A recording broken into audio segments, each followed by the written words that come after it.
We are breeding new generations of people that will appreciate the Second Amendment less and less.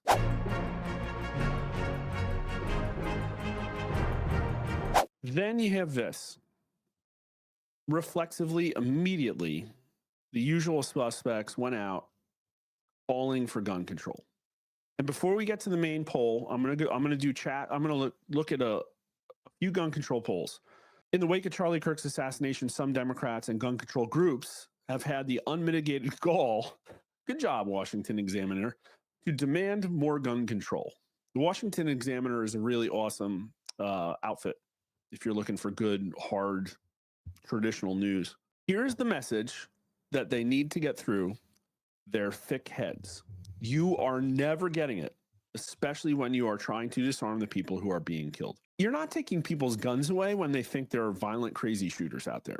I'm just saying. So pragmatically, it's really stupid for this to be the first thing that you latch on to politically. A who's who of gun control ghouls, oh, they use the word ghouls too, are trying to use Kirk's death to push reform, including Senators Elizabeth Warren and Chris Murphy. Gun control activists Sharon Watts told conservatives that no one is safe anywhere. Gun control groups have also joined the push. March for Our Lives. Yeah. They want the guns. Here's the thing. This was perpetrated with, as far as I understand, a sporterized large ring Mauser in 30-06. Maybe it was a modern one. Maybe it was like a Ruger Hawkeye or something. I don't know. But some people said it was a Remington 700, but I heard Mauser.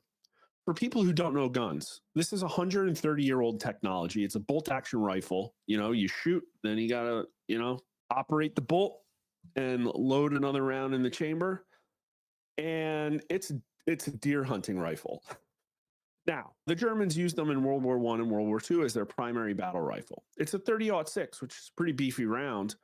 It's actually the kind of round that the person at Butler should have used, which is the really bizarre paradox, which is they want the assault rifles. Assault rifles chambered in 5.56, which is a pea shooter compared to a 30-06. And so if they had been successful in taking the Butler Assassin's AR-15, and he instead was stuck with a commonly chambered, maybe 308 in a bolt action with a hunting glass, he would have been successful in assassinating Donald Trump. But they want them all. They don't want us to own anything at all. But I'm just saying, it's like, okay, well, if you're going to shoot something from far away, you want a deer rifle with a scope. You don't want an AR-15. And I don't want to get pedantic about, people have their own opinions about. Just saying, he could have bought this thing for $300 at a pawn shop in Utah. You used to be able to buy a Mauser for like $50 at a classified section of the newspaper, mail order. It's unbelievable. So that's what they're going to try and do, gun control. I'm actually pretty sure that you could probably machine a Remington 700 with a mini CNC mill. Not very difficult. Pretty sure that's the case. You're never getting rid of the guns. And he just would have driven a truck, or there's other things you can do. 52% think new gun laws would help prevent school shootings. This was just in August. Now, we ask these questions a lot, but I want to give you guys, and obviously this is before the recent school shootings. This went into the field the day of the Catholic Church shooting, I believe. Oh, yeah, here it is. Police in Minneapolis say a 23-year-old gunman killed 2 children and wounded 17 others at a Catholic school in Minneapolis. Would stricter gun control laws have helped prevent shootings like the recent one in Minneapolis? 52% say yes, 39% no. So there is some latent agreement in the population that if you apply new laws for gun control, it will lower violence. They think that. Now, hold up. Don't get mad. Men are split 48 to 45. A strong majority of women, 56 to 33. So it's the women that want gun control, which is weird because women also want to be safe. So I don't know if this is a damnation of modern men or of modern women. But as we saw from the mental health numbers, mental health is more of an age thing than a gender thing. Self-identified mental health diagnosis. And the young ones. It's the kids, the 18 to 29-year-olds. They don't like black scary rifles. And I think that this is an environment like 18 to 29-year-olds have been brought up in an environment of ubiquitous. Well, first off, they've been raised by people who hate guns. Let's start there. They've had shelter in place drills at school like the other generations have not. And so we are breeding new generations of people that will appreciate the Second Amendment less and less. Just like we saw in our previous polling about Zoomers, which I won't get into, they're getting more Trumpy. Trump hasn't really been huge on the Second Amendment. He knows it's like, let's not step in a hornet's nest and talk about this, right? I think he's been good for the Second Amendment, but he doesn't make it a public issue. He's not moving the Overton window to the right. That much, in my opinion. Black voters are the most. They want gun control for sure. That could be because the most gun crime probably happens in their communities, I'm guessing. But also they live in communities, probably generally speaking, with the most gun control legislation of anywhere. Maybe they want that for the rest of the country. I don't know. Overwhelmingly Democrats, 77% to 15%.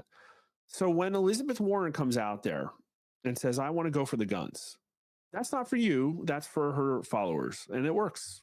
Almost all the Democrats want more gun control, but also 35% of Republicans.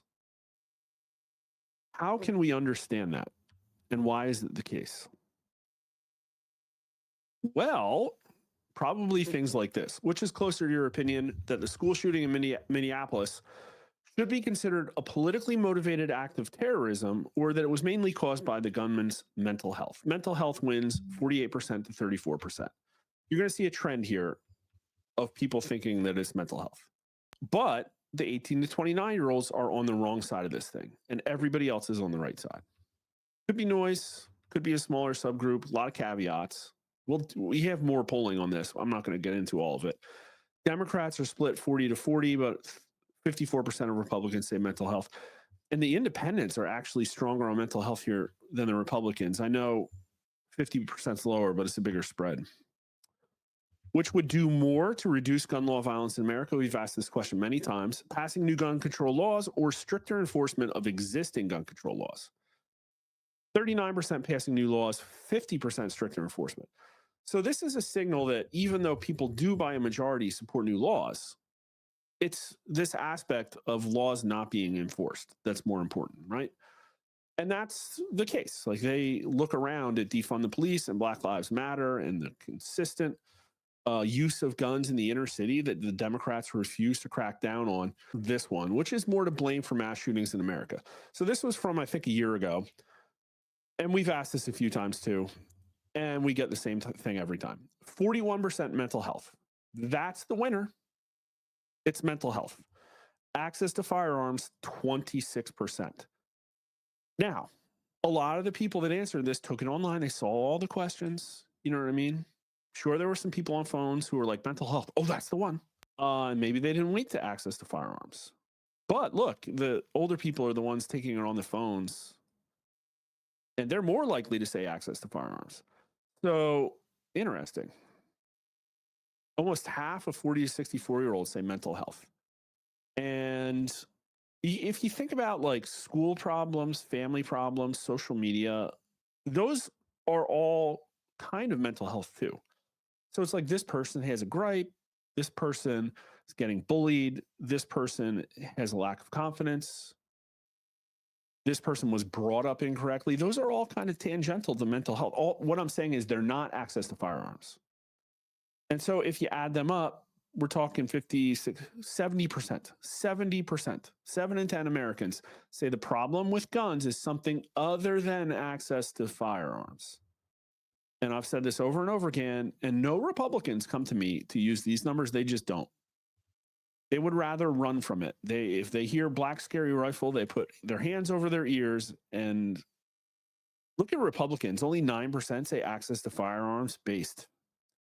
But Republicans did say, look, a lot of them said, yeah, 35%, I think, said that we should have more gun control laws. But we still want the access to firearms because that's not the problem. 34% of Democrats say mental health. Only 41% of Democrats say access to firearms. So 6 in 10 Democrats say the cause of these shootings is something other than access to firearms. So I don't know. If the Democrats get control of Congress, this is probably one of the first things they'll do.